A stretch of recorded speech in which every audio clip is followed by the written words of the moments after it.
नमस्कार मित्रों, मैं विनय प्रकाश मिश्रा सरस्वती ट्यूटोरियल्स के हिंदी व्याकरण एवं साहित्य यात्रा के इस तीसरे अध्याय में आप सभी का स्वागत करता हूं। कल हम सभी ने अध्याय 2 में 5 रसों हास्य, श्रृंगार, करुण, विभत्स एवं रौद्र रस के विषय में चर्चा की थी। आज की चर्चा में हम बाकी बचे हुए रसों, वीर रस जिसका स्थायी भाव उत्साह होता है, अद्भुत रस जिसका स्थायी भाव आश्चर्य होता है, भयानक रस भय, शांत रस जिसका स्थायी भाव निर्वेद होता है, वात्सल्य रस जो यह दो, ये शांत रस नवम रस है, नवा रस है। नाट्य शास्त्र में भयानक रस तक केवल 8 रस ही दिए हुए हैं।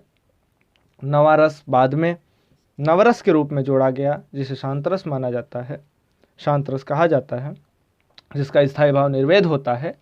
उसके बाद 2 और रसों को जोड़ा गया है साहित्य में, जिन्हें वात्सल्य और भक्ति रस कहा जाता है, जो क्रमशः 10वें और 11वें नंबर पे हैं। आइए अब हम आज के अध्याय की शुरुआत वीर रस के अध्ययन से करते हैं। आज एक अद्भुत संयोग है। संयोग यह कि आज जब हम यह वीडियो रिकॉर्ड कर रहे हैं तो वीर शिरोमणि भारत के शौर्य की गाथा का वह एक अमिट पन्ना, जिसे हम हमेशा वीरता का पर्याय मानते रहेंगे, जिसके नाम पर वीरता की कस्में खाई जाएंगी, जिसको देखकर वीरता का उत्साह भरा जाएगा, जिसको देखकर जिसकी छवि को देखकर वीरता की छवि का निर्धारण किया जाएगा, जिसको देखकर हम वीरता की असली परिभाषा को समझ पाएंगे। ऐसे महाराणा प्रताप जी की जन्म जयंती है। महाराणा प्रताप जी की जन्म जयंती पर वीर रस पढ़ना अद्भुत संयोग ही नहीं, हमारा सौभाग्य भी है। महाराणा प्रताप जी के विषय में, उनके घोड़े चेतक के विषय में श्याम नारायण पांडे जी, बाबा श्याम नारायण पांडे एक अद्भुत कविता लिखते हैं, जो शायद ही किसी ने जीवन में न सुनी हो। वे कहते हैं कि रणबीत चौकड़ी भर भर कर चेतक बन गया निराला था। रणबीत चौकड़ी भर भर कर चेतक बन गया निराला था। राणा प्रताप के घोड़े से पड़ गया हवा का पाला था। जो तनिक हवा से बाघ हिली लेकर सवार उड़ जाता था। राणा की पुतली फिरी नहीं तब तक चेतक मुड़ जाता था। आप इन पंक्तियों से जो स्थायी भाव अपने हृदय में महसूस कर रहे हैं, जो स्थायी भाव अपने मन में उपस्थित होता देख रहे हैं, उसी स्थायी भाव का नाम उत्साह है। वह स्थायी भाव उत्साह की श्रेणी में आता है, और उत्साह नामक स्थायी भाव जब कभी हमारे हृदय में उत्पन्न होता है, तब जिस दृश्य से यह स्थायी भाव उत्पन्न हुआ है, या वह कथा जिस कथा से यह स्थायी भाव उत्पन्न हुआ है, वीर रस की निष्पत्ति करती है। और अब हम वीर रस की परिभाषा को और उसके उदाहरण को और स्पष्ट तरीके से देखेंगे। आचार्य सोमनाथ कहते हैं, जब कवित्त में सुनत ही व्यंग्य होए उत्साह, तहाँ वीर रस समझियो चौबिद के कवि नाह। जब कभी किसी भी कविता को सुनने से मन में उत्साह नामक स्थायी भाव की उत्पन्न हो, वहाँ वीर रस की निष्पत्ति होती है। उत्साह नामक स्थायी भाव की उत्पत्ति करने वाला काव्य वीर रस काव्य कहलाता है। उदाहरणार्थ हम फिर उसी कविता की ओर पढ़ेंगे कि चढ़ चेतक पर तलवार उठा करता था भूतल पानी को। चढ़ चेतक पर तलवार उठा करता था भूतल पानी को। राणा प्रताप सर काट काट करता था सफल जवानी को। राणा प्रताप सर काट काट करता था सफल जवानी को। पंडित श्यामनारायण पांडे जी की इस कविता के साथ हम वीर रस की इस स्थायी भाव उत्साह को अपने हृदय में उत्पन्न होता पाते हैं, और यह साक्षी है कि यह काव्य वीर रस काव्य है। आइए वीर रस के बाद हम अपने अगले रस की ओर बढ़ते हैं। विस्मयस्य सम्यक समृद्धि रद्भुता सर्वेन्द्रियाणा तातस्थतम, या अर्थात इस सूक्ति से हम अद्भुत रस की परिभाषा आज पढ़ेंगे। विस्मयस्य अर्थात विस्मय का, विस्मयस्य अर्थात विस्मय का या विस्मय की, सम्यक समृद्धि रद्भुता, सम्यक समृद्धि, सम्यक का अर्थ है एक सिस्टम में समृद्धि, सम्यक समृद्धि, अथवा सर्वेंद्रियाणा अर्थात सभी इंद्रियों का,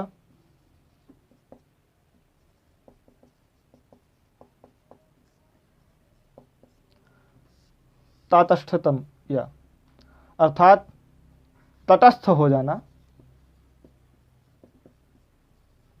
अब हम एक साथ इसको देख सकते हैं कि विस्मय की सम्यक समृद्धि अथवा सभी इंद्रियों का तटस्थ हो जाना ही आश्चर्य है, और आश्चर्य नामक स्थायी भाव से अद्भुत रस की निष्पत्ति। अद्भुत रस की परिभाषा सूक्ति के माध्यम से देखी। आइए अब हम परिभाषा को देखते हैं कि जब किसी रचना में विस्मय अर्थात आश्चर्य नामक स्थायी भाव इस प्रकार पूर्णता से प्रस्तुत हो, अर्थात विस्मय अर्थात आश्चर्य स्थायी भाव ऐसा हो, इतनी पूर्णता पे हो, इतने प्रकर्ष पे हो, इतने चरम पे हो कि उससे सभी इंद्रियां प्रभावित होकर निश्चेष्ट बन जाएं। निश्चेष्ट बन जाने का अर्थ मेरा यह है कि चेतना रहित हो जाएं, सभी इंद्रियां कुछ समझ या सोच ना पा रही हूं, इतना आश्चर्यचकित हूं, इतना विस्मय से हूं, इतना से विस्मय से भरी हुई हूं, और विस्मय नामक स्थायी भाव का चरम उत्कर्ष जब होता है तब हम अद्भुत रस की निष्पत्ति पाते हैं, तब वहां पर अद्भुत रस होता है। आइए एक उदाहरण देखते हैं। जब छोटे बाल रूप में भगवान श्री कृष्ण घुटने के बल चलते हुए, मिट्टी खाते हुए खेल रहे हैं आंगन में, और माँ यशोदा उन्हें मिट्टी खाता पाकर उनसे मुंह खोलने को कहती हैं, और वह मुंह खोलते हैं तो उसमें पूरा संसार उन्हें दिखाई पड़ता है। माँ यशोदा जब पूरा संसार उनके मुंह में देखती हैं तो कवि लिखते हैं कि देख यशोदा शिशु के मुख में अखिल विश्व की माया। तब जो स्थिति माँ यशोदा की है, उनके अंदर जो विस्मय के भाव हैं, जिससे वो सब कुछ भूल गई हैं, जिससे उन्हें यह तक पता नहीं है कि सामने उनका पुत्र खड़ा है या ईश्वर खड़े हैं, वह निश्चेष्टता, वह निश्चेतना ही आश्चर्य है, और वह आश्चर्य ही अद्भुत रस का की उत्पत्ति करता है। देख यशोदा शिशु के मुख में अखिल विश्व की माया, क्षण भर को वह बनी अचेतन, हिल न सकी कोमल। अद्भुत रस के बाद हम भयानक रस की ओर बढ़ते हैं। हमने वीर रस, अद्भुत रस आज पढ़ा, अब हम भयानक रस की ओर बढ़ते हैं। यह 8वां रस है। 8वां रस जो नाट्यशास्त्र में 8वें नंबर पे है, 8वें अंक पे है, 8वें पायदान पे है। भयानक रस हमारा 8वां रस है। इसके बाद नाट्यशास्त्र में किसी रस का उल्लेख नहीं है। इसके बाद जो रस हैं वे साहित्य दर्पण में हैं, उद्धृत किए गए हैं, या फिर उनके बाद आए हुए ग्रंथों में उद्धृत किए गए हैं। भयानक रस में के विषय में आचार्य सोमनाथ कहते हैं कि सुन कवित्त में व्यंग्य भय, जब ही प्रगट होए तहीं भयानक रस बरन, कहाँ सवय कविलोय। अर्थात जब किसी कविता को पढ़कर सुनकर हमारे मन में भय उत्पन्न हो, ऐसी स्थिति में भयानक रस की निष्पत्ति होती है। परिभाषा के तौर पर हम देखते हैं तो जब किसी कविता को पढ़कर या सुनकर भय नामक स्थायी भाव उत्पन्न हो, वहां पर भयानक रस की निष्पत्ति होती है। एक उदाहरण भयानक रस का जो बहुत सरल भी है और बहुत अच्छा उदाहरण है कि एक ओर अजगर है लखी। यह उस समय का प्रसंग है जब एक पथिक रास्ते में खड़ा है और एक तरफ सर्प है, सांप है, अजगर है, दूसरी तरफ मृगराय है, सिंह है। अब बटोही बीच में है, पथिक बीच में है, रास्ते पर चलने वाला व्यक्ति बीच में है। उस बटोही को, उन दोनों को देख करके मूर्छा आती है। ऐसा यह प्रसंग है कि एक ओर अजगर है लखी, एक ओर मृगराय, विकल बटोही बीच ही पर्यो मूर्छा खाए। भय इस उदाहरण में स्पष्ट है, भय की वजह से, भय के कारण ही उस व्यक्ति को, उस पथिक को, उस बटोही को मूर्छा आई है। उस व्यक्ति ने अपनी चेतना को खो दिया है, एक तरफ सिंह को और एक तरफ अजगर को देखकर। आइए अब हम अगले रस की ओर बढ़ते हैं। शांतो अपि नवमो रसः। शांत रस नवम रस है। शांत रस के बाद हमारा नवरस का जो कारक है, जो नवरस का संदर्भ है, वो यहीं पे रोक दिया जाएगा। आगे हम बढ़े हुए 2 रस पढ़ेंगे। आइए शांत रस के विषय में पढ़ते हैं। तत्व ज्ञान की प्राप्ति एवं संसार से वैराग्य होने पर शांत रस की निष्पत्ति होती है। अर्थात जब हृदय में निर्वेद नामक स्थायी भाव उत्पन्न हो, इसका स्थायी भाव निर्वेद होता है। निर्वेद का अर्थ है न्यूट्रल, उदासीन। जब आप किसी सांसारिक मोहमाया से उदासीन हो, जब आप तत्व ज्ञान की प्राप्ति कर चुके हों, ऐसी स्थिति में जब आप किसी हेतु को प्राप्त करने के लिए जीवन जीने का कारण ना, किसी हेतु को प्राप्त करना जीवन जीने का कारण ना मानते हो, तब ऐसी स्थिति में निर्वेद नामक स्थायी भाव उत्पन्न होता है और वहां शांत रस की निष्पत्ति होती है। कई कवि लिखते हैं कि जब मैं था तब हरि नहीं, अब हरि है मैं नाही, सब अंधियारा मिट गया, जब दीपक देखा माही। अर्थात जब ईश्वर थे तब मैं नहीं था, आज मेरे साथ ईश्वर हैं तो मैं ईश्वर में विलीन हो चुका हूं, अब मुझ में मेरा जैसा कुछ नहीं है। अब आगे चलते हैं हम। शांत रस के बाद हम वात्सल्य और भक्ति रस को पढ़ेंगे, जो क्रमशः 11वें व 12वें अंक पर।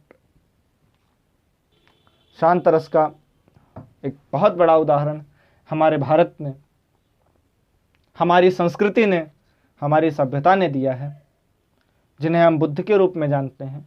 बुद्ध वह बुद्ध जिन्होंने समाज को, जिन्होंने विश्व को, जिन्होंने संसार को जीने की एक नई राह दी और फिर एक लहर सी चली, बुद्धम शरणम गच्छामि। शांत रस के बाद हम वात्सल्य की ओर और भक्ति की ओर बढ़ेंगे। वात्सल्य रस, जो साहित्य में दशम रस के रूप में जोड़ा गया है, माता का पुत्र के प्रति प्रेम, बड़ों का छोटों के प्रति प्रेम, गुरुओं का शिष्य के प्रति प्रेम आदि का जो स्नेह भाव है, जो प्रेम भाव है, वह प्रेम भाव ही वात्सल्य कहलाता है। वात्सल्य या वत्सल भाव जो होता है, यह वात्सल्य रस की निष्पत्ति करता है। अब प्रेम के विभाजन में आप वात्सल्य को, ममत्व को अलग पा रहे हैं। आप समझ पा रहे होंगे कि किस प्रकार के प्रेम की बात होती है इस वात्सल्य रस में। बाल दशा सुख निरख जसोदा, पुनि पुन नंद बुलावत। यशोदा मैया श्री कृष्ण की बाल दशा को देख करके बार बार नंद जी को बुला करके कह रही हैं कि देखिए, अचरा तरले ढाक सूर्य के प्रभु को दूध पियावत। सूरदास जी लिखते हैं कि सूरदास के प्रभु को आंचल के तले ढक करके और दूध पिलाते हुए उनके जो हटकेलियां हैं वो दिखाने के लिए बार बार नंद भगवान को माँ यशोदा बुला रही हैं। और ये जो प्रेम है, यही ममत्व है, यही वात्सल्य है, और यही वात्सल्य रस की निष्पत्ति करता है। वात्सल्य रस के बाद अब हम 11वें रस की ओर बढ़ेंगे, जो भक्ति रस है। भक्ति रस हमारा 11वां एवं अंतिम रस है। आज रसों का प्रकरण यहाँ पे समाप्त होगा। अभी बहुत से लोग संधि के बारे में, समास के बारे में, भाषा के विकास के बारे में पढ़ाने को बोल रहे हैं। बहुत से लोगों से बातें सुनाई पड़ रही, कही जा रही हैं कि आज जल्दी से जल्दी उन सब के वीडियोस दिए जाएं। तो मेरा मानना यह है कि ठोस और अच्छा अध्ययन आवश्यक होता है।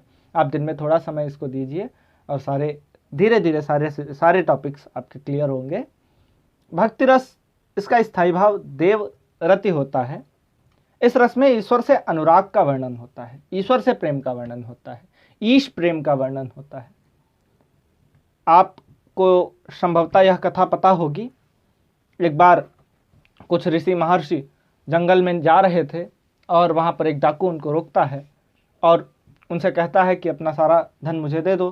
तो वह कहते हैं कि मेरे पास कुछ नहीं है और तुम यह सब क्यों कर रहे हो। तो डाकू कहता है कि मैं अपने घर के पालन पोषण के लिए कर रहा हूँ। उसे घर भेजा जाता है, उसे साधु घर भेज देते हैं, यह कहकर कि तुम जाओ, मैं नहीं जाऊँगा यहाँ से। तो वह डाकू साधुओं को एक पेड़ में बांध करके अपने घर जाता है और यह पूछने के लिए भेजते हैं कि क्या उसकी पत्नी या उसके बच्चे उसके इस पाप के कर्म में उसका सहभागी बनेंगे, उसके सहभागी बनेंगे। तो सभी उससे मना कर देते हैं और इससे आहत होकर के वह डाकू वापस आकर के ऋषियों से क्षमा मांगता है और पूछता है कि अब मुझे क्या करना चाहिए इसके प्रायश्चित के लिए। तो वे कहते हैं कि तुम राम नाम का जप करो। और वह डाकू राम नाम के जप के बजाय अपनी कुबुद्धि के कारण राम कहता है तो मरा शब्द निकलता है। और यह मानवीय प्रवृत्ति धीरे धीरे है कि हम जब राम राम राम राम कहते हैं तो मरा मरा शब्द आता है। और वह इससे परेशान होकर के फिर ऋषियों के पास जाता है और ऋषि उससे कहते हैं कि आप मरा मरा शब्द का जाप करिए, आप राम राम का उच्चारण करेंगे। और मरा मरा नाम कह करके वह डाकू वाल्मीकि हो जाता है, जिस वाल्मीकि को हम महर्षि वाल्मीकि कहते हैं, महर्षि वाल्मीकि कहते हैं, जिन्होंने रामायण जैसे ग्रंथ की रचना की, जिन्होंने हमें साहित्य का वह स्थान दिलाया है जो किसी भी भाषा के लिए एक स्वप्न होता है। उल्टा नाम जपत जग जाना, वाल्मीकि भय ब्रह्म समाना। यह ईश्वर से भक्ति का एक अनूठा उदाहरण है। एक भरोसो एक बल, एक आस विश्वास, एक राम घनश्याम हित, चातक तुलसीदास। चातक वह पक्षी होता है जो स्वाति नक्षत्र में वर्षा की एक बूंद के लिए अपना मुंह खोल करके इंतजार करता रहता है। ऐसे ही महाराज तुलसीदास, बाबा तुलसीदास, गोस्वामी तुलसीदास श्री राम प्रभु का, घनश्याम प्रभु का इंतजार करते हैं और कहते हैं कि एक भरोसो, एक ही भरोसा है और एक ही बल है, एक आशा है और एक ही विश्वास है, वह राम है, वह घनश्याम है। बहुत बहुत आभार आप सभी का वीडियो में जुड़े रहने के लिए। वीडियो को पसंद कीजिए और यथासंभव साझा कीजिए, चैनल की सदस्यता लीजिए, जिससे हमारे हर वीडियो को आप देख पाएँ। घंटी भी बजाएं, जिससे हर वीडियो की नोटिफिकेशन आपके पास सबसे पहले आए, हर वीडियो की सूचना आपके पास सबसे पहले आए। नमस्कार।